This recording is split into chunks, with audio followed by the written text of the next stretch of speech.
နောက်တစ်ခုပြောမယ်နော်လို့သမီးထင်တယ်လို့မိဘနှစ်ပါးကတကယ်ကိုသမီးကိုမချစ်လို့ပေးလိုက်တာဆိုရင်တော့မှမိဘအပြစ်မဟုတ်သမီးကံလို့မလို့ခြင်းလို့ပေးလိုက်ရင်တောင်မိဘအပြစ်လားတာသမီးကံလားတာသမီးကံနော်မျက်လုံးကလူတိုင်းမှာဘယ်နှလုံးပါတယ်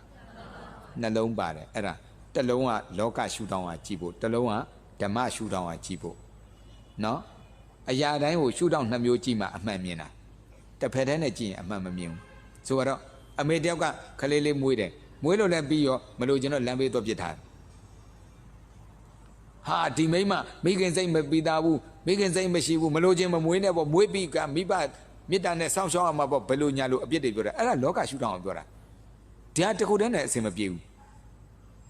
အဲ့ဒီအတွက်ဘုန်းကြီးတခုပြောပြမြတ်စွာဘုရားရှင်လက်ထက်တုန်းကဇောတိကဇတိလကာကွဏမင်တကတထေကြီး၄ဦးရှိတယ်ဇတိလတထေအိမ်နောက်ဖေးမှာရွှေတောင်ပေါက်တဲ့တထေပေါ့သူ့ရွှေတောင်ဘလောက်ကောင်းလဲဆိုရင်ပေါက်တူးနဲ့ပေါက်လိုက်လိုချင်တဲ့တော့အချိန်30ဆိုအချိန်30တုံးထွက်တယ်အဲ့ဒီပေါက်တူးအဲ့ချွေတုံးကြီးဖယ်လိုက်တဲ့နဲ့ဟိုမှာပြန်ပြေးသွားတယ်ဘယ်လုံးမှသုံးမကုန်တာပြီးရောဒီတောင်နဲ့တောင်မှစိတ်ကြိုက်ပဲသူငယ်ငယ်တုန်းကသူ့ကိုမွေးတော့လေမမွေးခင်တည်းကအမေကတစ်တန်တစ်လုံးရိုက်ထားတာဒီကလေးမွေးပြီးရင်ရေမျောပြောပြီးသားတစ်တန်ကိုပုံညက်တွေနဲ့ရေထဲမျောမှဆိုရေမစက်အောင်တခါတည်းလုပ်ပြီးသားသူ့လည်းမွေးပြီးရောမိခင်ဝမ်းကကြွတ်ခါစားကိုဝွန်အညစ်အကြေးတွေပေးနေတာတော့အဲ့ဒါရေမဆေးပဲနဲ့ဒီတိုင်းချက်ချိုးဖြတ်ပြီးမျောလိုက်တာမြေကြောင်အတိုင်းမျောသွားတော့ဟိုမှာရေချိုးစိတ်မှာလည်းရေချိုးနေတဲ့အမျိုးသမီး2ယောက်ရှိတယ်အလှမ်းမြင်တော့တယောက်ကလေလူလောပါလေကြောက်ချာကောင်းတယ်လားလှမ်းမြင်တဲ့ပထမအမျိုးသမီးကဟိုမှာတစ်တတုံမျောလာတယ်အဲ့ဒါငါဟာတဲ့ဘာမှမသိညာမှမသိနော်နောက်တယောက်ကလည်းအေးမျက်စိနဲ့မြင်နေရတာနင့်ဟာတဲ့မမြင်ရတဲ့အထက်ကဟာငါဟာတဲ့ဟောလုပ်ပြအောင်အထက်မှာမပွေးတာအခွေလိုက်ပါလာဒုက္ခရောက်မယ်နော်အဲ့ဒါဟိုရောက်တော့ခလေးလဲဖြစ်နေရောအရှင်နုရုဒ္ဓသွားလှူတယ်အရှင်နုရုဒ္ဓဒီကလေးရဲ့ကံကြမ္မာကြည့်လိုက်တော့လောကချမ်းသာခံစားပြီးမှနိဗ္ဗာန်ရမှာဒီကလေးကဒီဘဝမှာယဟန္တာဖြစ်မှာသို့တော့လောကီစည်းစိမ်ခံစားအောင်မှာအဲ့ဒါသိတဲ့အတွက်သူတက္ကတထေပေးလိုက်အောင်တက္ကတထေကလည်းအရှင်နုရုဒ္ဓပေးတယ်ဆိုဝန္တာအာယနဲ့ခေါ်တော့တာအဲ့ကလေးလည်းအိမ်ရောက်ရောတရက်ထဲနဲ့လေ12နှစ်လုံးရောင်းမထွက်တဲ့ကုံနေအကုံလုံးတရက်ထဲနဲ့ရောင်းလို့ကုန်ဟာဒီကလေးလက်ကောင်ဟာဆိုပြီးတော့အရွယ်ရောက်တော့သမီးနဲ့ပေးစားတယ်အဲ့ကလေးရောက်တဲ့တက်လိုက်တဲ့စီးပွားလည်းသုံးမကုန်ဖြုံးမကုန်ရကဲအဲ့ကလေးမွေးပြီးတာနဲ့အမေကတခါတည်းပြစ်တယ်မမွေးခင်နဲ့ပြစ်ဖို့စီစဉ်ထားတယ်ဘာကြောင့်လဲ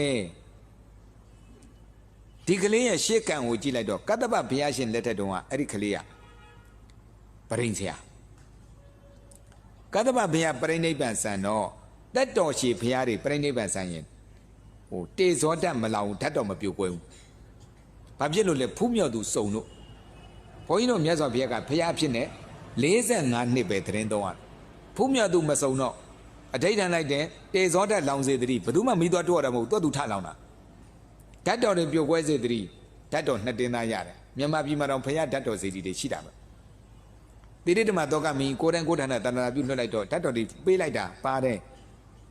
အဲ့တော့လူတွေကဘုရားဓာတ်တော်ဆိုပြီးတော့ကျင်ညိုတရာစိတ်တွေနဲ့ပူဇော်တယ်ဆိုကိုယ်တို့တွေရတာပေါ့အဲ့လိုဖြစ်အောင်လို့တက်အဋိဌာန်လိုက်ကတ္တပဘုရားကျတော့